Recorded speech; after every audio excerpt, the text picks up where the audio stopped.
Le président Ndayishimiye, dans une interview accordée à BBC, accuse Félix de collaborer avec les FDLR à Ituri. Contraste, n'est-ce pas? Qu'est-ce qui se passe? L'avancée de l'AFC vers Uvira crée de l'insécurité. Bujumbura déploie des mesures sécuritaires pour se protéger. Au niveau du Pretoria, l'ambassade de la RDC n'octroie pas de passeport à tous celui qui ne parle pas lingala. Selon eux, ne sont pas des Congolais. Bonjour, bonsoir. Je vous salue de partout où vous êtes en train de nous suivre. C'est Analysons Congo. Nous venons aujourd'hui encore, nous sommes les premiers. Bonne fête à tous les parents. Je vous salue. Si c'est votre première fois de nous suivre, alors likez, abonnez-vous, partagez. D'abord, allez sur YouTube, abonnez-vous, faites abonner quelqu'un, laissez votre commentaire et partagez. Partagez dans tout le groupe que vous savez. Sur TikTok, mettez ceci dans vos favoris, vous en aurez besoin. Il y a une situation qui est en train de se passer pour le moment en Afrique du Sud. Et cette situation, elle devient préoccupante. Nous connaissons tous les réalités d'Afrique du Sud pour le moment, avec le problème de xénophobie, et que l'Afrique du Sud a demandé à tout le monde de quitter les territoires, tous les étrangers. La République démocratique du Congo a essayé de mettre le moyen qu'ils peuvent en disant que les gens doivent venir, ceux qui veulent rentrer volontairement. On a mis en place, on ne va pas appeler ça couloir humanitaire, puisque c'était juste un cargo, il avait affrété, on ne sait pas dans quelles conditions, mais il faut mettre le point d'interrogation, puisque nous connaissons tous comment cette machine-là fonctionne. Par après, il y a eu de certaines personnes qui se sont dit individuellement de pouvoir rentrer sans pour autant passer par ces mécanismes-là. Mais pour sortir de l'Afrique du Sud, il y a certaines personnes, des Congolais, qui n'ont pas de passeport. Car beaucoup d'entre nous, on sait que beaucoup de Congolais qui sont dans des pays étrangers, ils ont peut-être les documents de voyage, ils ont peut-être un autre document qui n'est pas le passeport congolais. Mais pour rentrer au pays, quelqu'un a besoin d'identité et d'identifier qu'il a un passeport. Connaissant aussi qu'il y a ces problèmes de cartes d'électeurs que même ceux qui l'ont eu en 2023, aujourd'hui ne peuvent plus en posséder puisque les cartes d'électeurs étaient déjà effacées quelque part. C'est dans ce sens que certaines personnes, de témoignages concordants, des gens sont partis à l'ambassade. Arrivés à l'ambassade, avant d'aller, les nouveaux systèmes demandent à ce qu'on puisse s'enregistrer online. Faites un enregistrement en ligne, vous mettez vos identifiants, vous mettez les informations et puis vous payez les 75 $, comme cela s'est dit. Mais nous savons tous que ce n'est pas les 75 $ qui donnent un passeport. On paye les 75, mais pour obtenir son passeport, il faut aller jusqu'à 250 $. C'est une réalité que Maman Thérèse Kaikwamba crie ou pas, c'est ça la vérité. Et d'autres font payer des 30 $ extra, dire les frais d'ambassade, des frais consulaires, et le ministère des Affaires étrangères le sait. Au-delà de 200, au-delà de 250, on te demande encore 30 ou 40 pour avoir express. Il y a de ceux-là qui obtiennent les passeports à 350. Donc, on arrête un peu de mentir, qu'on arrête d'amener les gens en bateau. La réalité, les passeports pour l'avoir, c'est entre 200 et 350. 250, 300, quelque chose comme ça. Mais officiellement, on paye seulement 75. Ça, c'est connu. C'est comme ça que ça se passe. Alors, les gens, après avoir payé les 75, ils doivent maintenant aller au niveau de l'ambassade pour question de capture et d'autres prises, d'autres informations. Mais au niveau de l'ambassade de la RDC à Pretoria, il y a un attaché de l'ambassade, je ne sais pas si c'est le consul ou quoi, mais ce monsieur-là, il vient du Bujumbura. On sait, vous savez, à un certain moment, on avait échangé l'ambassadeur qui était au Burundi, on l'avait rappelé, et c'est lui qui avait été rappelé. Plus tard, il a été encore affecté, on l'a affecté à chose, au Pretoria, en Afrique du Sud. Mais arrivé là-bas, c'est maintenant lui, ce monsieur-là, qui, dans les interviews qu'il fait, ou bien questionner les gens pour remplir et faire quoi, si tu ne parles pas lingala, ou soit tu ne parles pas français, tu n'es pas congolais, selon lui. Mais toute la question, est-ce que pour être congolais, il faut seulement parler 3 langues, le tchoulouba, le lingala, et à défaut le français. Même le français, ils n'acceptent pas, il faut parler le tchoulouba et le lingala. Puisque ces messieurs-là, il ne fait que demander aux gens des questions en lingala ou bien en tchoulouba. Et c'est ce qui fait que vous êtes appelé d'office congolais. Je connais des confrères à qui on a refusé des passeports, puisque seulement ils ont parlé, ils n'ont pas répondu en lingala, ils n'ont pas répondu en tchoulouba. Je vais lui poser la question. Lui vient de Bujumbura. Peut-il me dire que les gens d'Uvira, et ceux qui sont partis demander les passeports, les gens à qui on a refusé les passeports là, ils habitent Uvira. Et ils venaient d'Ouvira. C'est de là où, donc là où ils doivent rentrer, c'est à Ouvira. Comment quelqu'un qui était... Est-ce que tu peux me dire que les gens qui sont à Ouvira tous parlent le lingala? Est-ce que tous ceux qui sont à Kinshasa, ils parlent français? Est-ce que tous ceux qui sont à Kinshasa, ils parlent tous Chiluba, ils parlent tous Kikongo? Votre président même, Félix,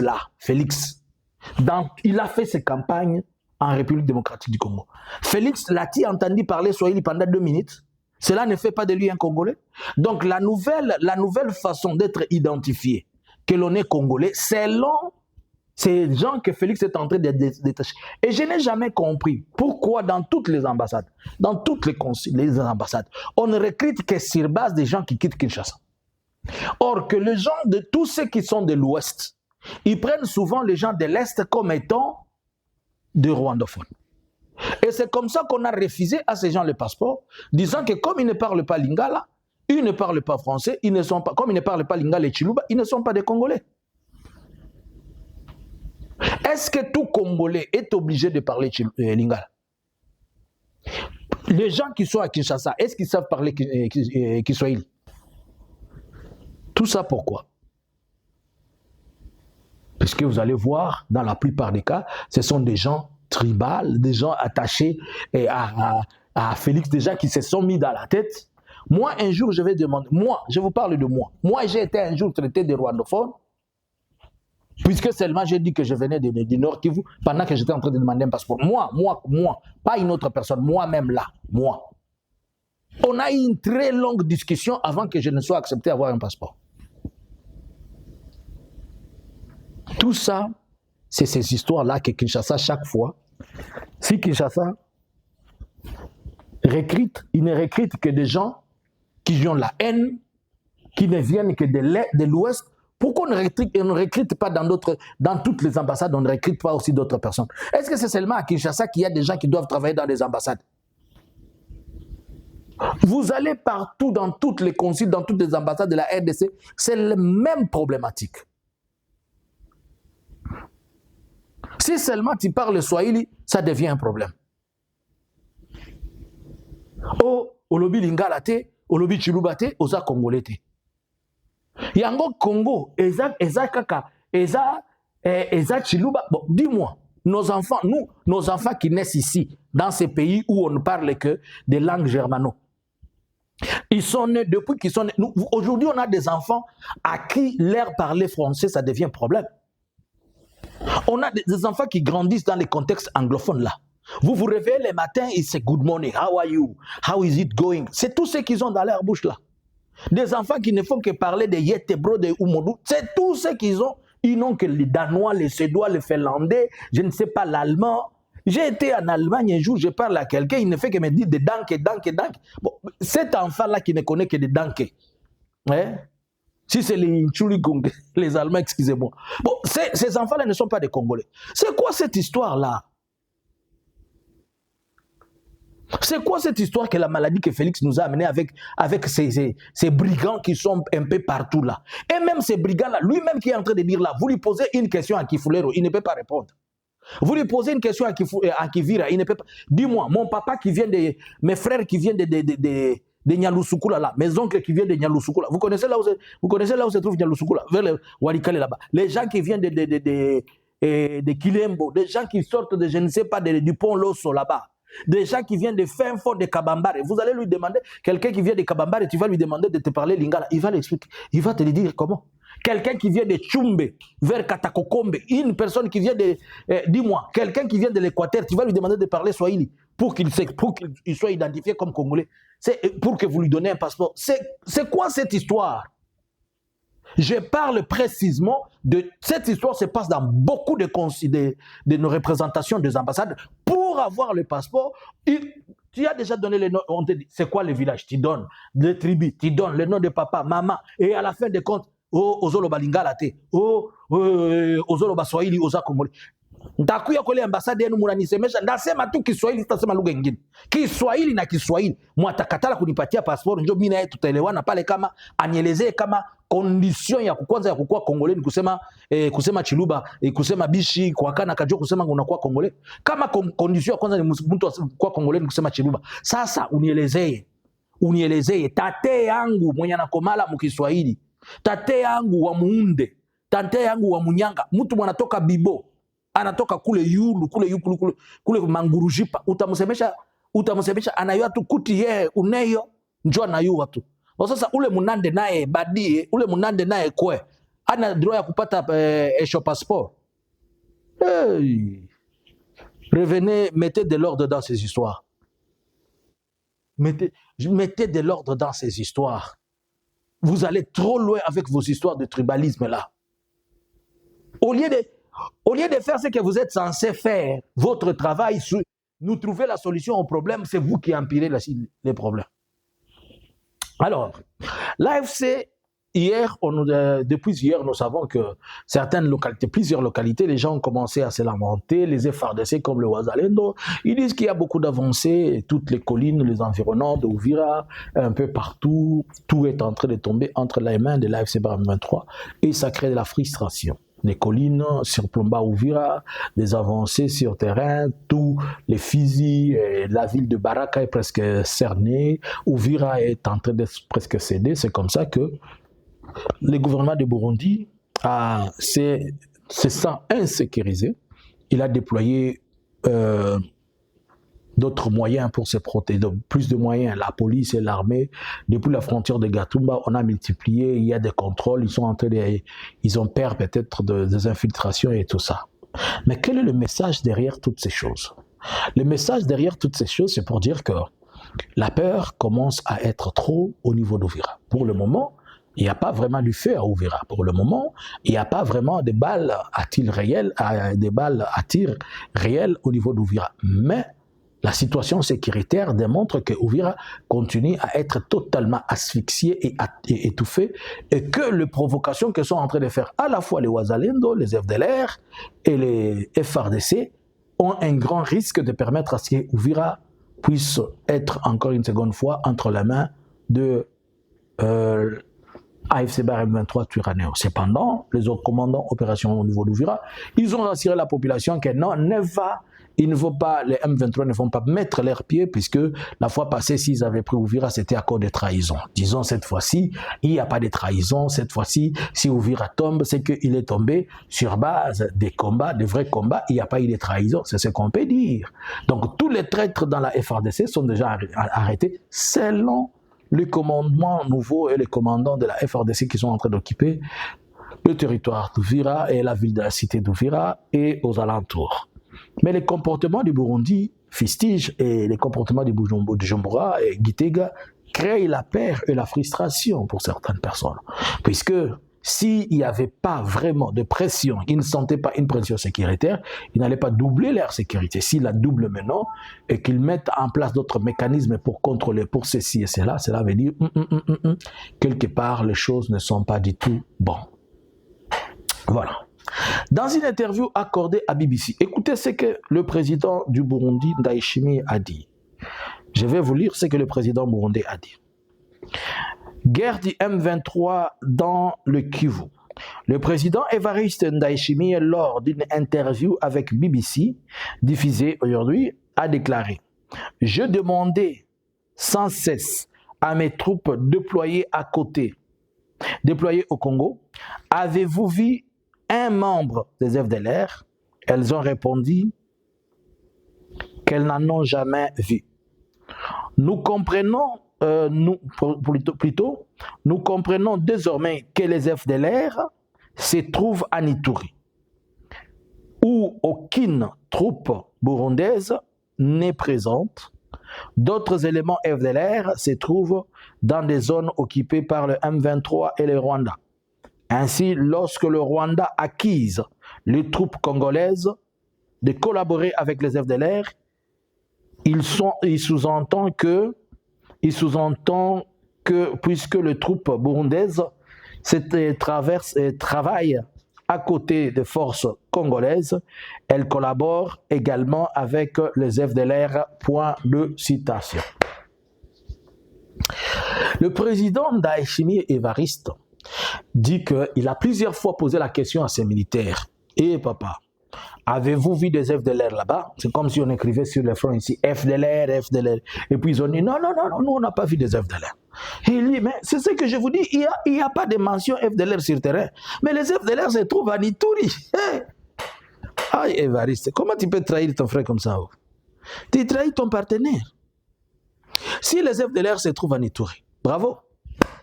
Vous comprenez alors que tout ce que nous sommes en train de vous dire, le massacre qui se passe à Nitouri, les gens qui se tuent à la machette, je vous ai dit depuis le début que cette mode opératoire de machette n'est pas congolaise, elle vient du Rwanda, des FDLR. Et voilà, on a accepté, le président du Burundi dit que ça vient des FDLR. Si ça vient des FDLR, cela veut dire que les FDLR sont dans l'Ituri. Alors que l'Ituri est totalement contrôlé par la FARDC, elle est aussi contrôlée par l'armée ougandaise. Bon, l'armée ougandaise ne contrôle pas l'Ituri totalement, elle contrôle l'axe qui va vers Butembo. Entre Butembo et juste, il est dans les routes principales où ils sont en train de faire des opérations conjointes. Et si les FDLR sont dans l'Ituri, c'est-à-dire les FDLR sont dans des zones qui sont des zones FARDC. C'est en un mot, le président Ndayishimiye est en train de dire que les FARDC sont en collaboration avec les FDLR, pas dans sa zone, mais dans la zone de l'Ituri. Pour dire que les gouvernements congolais, selon le président Ndayishimiye, collaborent avec les FARDC, pas dans la zone où il est, mais allez les chercher à Nitouri. Pour dire que le Rwanda, ne faites pas la guerre ici, si votre problème c'est les FDLR, allez les chercher là-bas à Nitouri. Ça c'est un. De deux, c'est pour dire que non, oui, je reconnais, Ndayishimiye, oui, je reconnais que les FDLR sont au Congo, mais les FDLR ne travaillent pas avec moi. Il ne veut pas qu'on lui colle qu'il travaille avec les FDLR. Il dit que les FDLR travaillent avec les FARDC à Nitouri. Et que Félix continue à les supply, il continue supply, c'est-à-dire il allait fournir des armes, fournir des munitions, donner de l'argent, mais dans la partie de l'Ituri. C'est pourquoi l'insécurité de l'Ituri ne finit pas. Oh, quelle bonne révélation de la part de Ndayishimiye. Donc, comme un président, il a toutes les informations et que Ndayishimiye lui-même c'est un militaire, il sait que les FDLR se retrouvent où c'est en Ituri. Mais moi je vais poser une question. Ndayishimiye c'est un Hutu, les FDLR sont des Hutus. Comment les FDLR vont se sentir à l'aise d'aller travailler avec les Tutsis au lieu de rester travailler avec les Hutus? C'est toute la question. Bon, et ils sont là, si les FDLR sont dans l'Ituri, ils travaillent avec les Emma ou bien avec les Lendu. Bon, ils ne peuvent pas s'approcher, ils ne peuvent pas travailler avec les Emma puisque leur cible c'est de tuer les Emma, c'est-à-dire ils sont en train de travailler avec les Lendu. C'est pour dire que le président aujourd'hui nous fait comprendre que non, vous avez raison de faire la guerre, de chercher vos FDLR, mais ne venez pas chercher les FDLR ici. J'ai dit à Félix plusieurs fois, mais il ne veut pas accepter. Les FDLR sont en Ituri. Mais par ailleurs, nous savons aussi, monsieur le président du Burundi, que toutes les informations disent que le Burundi ont donné une base aux FDLR, au Bujumbura, où ils ont une base militaire, où ils se retrouvent dans les hauts plateaux et ailleurs avec eux. Si il dit que le Burundi, les FDLR ne sont pas avec eux, mais le troupe burundaise collabore avec les Wazalendo, alors que les FDLR sont inclus dans les Wazalendo. C'est pour dire que les FDLR sont dans les Wazalendo, dans des zones avec qui ils opèrent, mais une autre grande partie des FDLR, c'est en Ituri, et une autre partie, selon lui, se retrouve dans des zones qui sont occupées par l'AFC Barem 23. Donc, jusque-là, le Rwanda n'a pas menti, selon le président burundais. Si le président burundais dit que les FDLR sont en Ituri, c'est que le Rwanda a raison de réclamer qu'on lui donne les FDLR. Ça, c'est la logique du président burundais, ce n'est pas moi. Donc, le Rwanda va lever ses mesures défensives quand on va lui donner les FDLR full stop. Qui accuse qui ici? Est-ce que c'est moi ou bien c'est le président Ndayishimiye qui l'a dit? Puisque le président Ndayishimiye reconnaît qu'il y a des FDLR en Ituri. C'est une bonne chose. Et attention, ce n'est pas n'importe qui, c'est le président de l'Union africaine. Natondi Kolo. Alléluia, Natondi Kolo. Amen, amen. Le président de l'Union africaine, le président en exercice de l'Union africaine, reconnaît que les FDLR sont sur le sol congolais, mais dans la partie de l'Ituri, une partie de là où se trouvent les AFC Barem 23, mais ils ne sont pas chez lui, dans les zones qu'ils occupent. Par ailleurs, les FDLR sont inclus dans le Wazalendo. et lui et ses troupes collaborent avec le Wazalendo sur terrain, cela revient à dire que les FDLR sont partout, dans sa zone, dans les zones M23 et comme dans l'Itoué. Donc, ils viennent encore une seconde fois de dire à Kagame, you are right. Tu as raison dans ce que tu es en train de demander. Félix Azobomba ba FDLR na yo, kende ko kanga bango. Ndayishimiye a vendu Félix ou pas? À vous les claviers. Bonjour, bonsoir. Analysins Congo subscribers.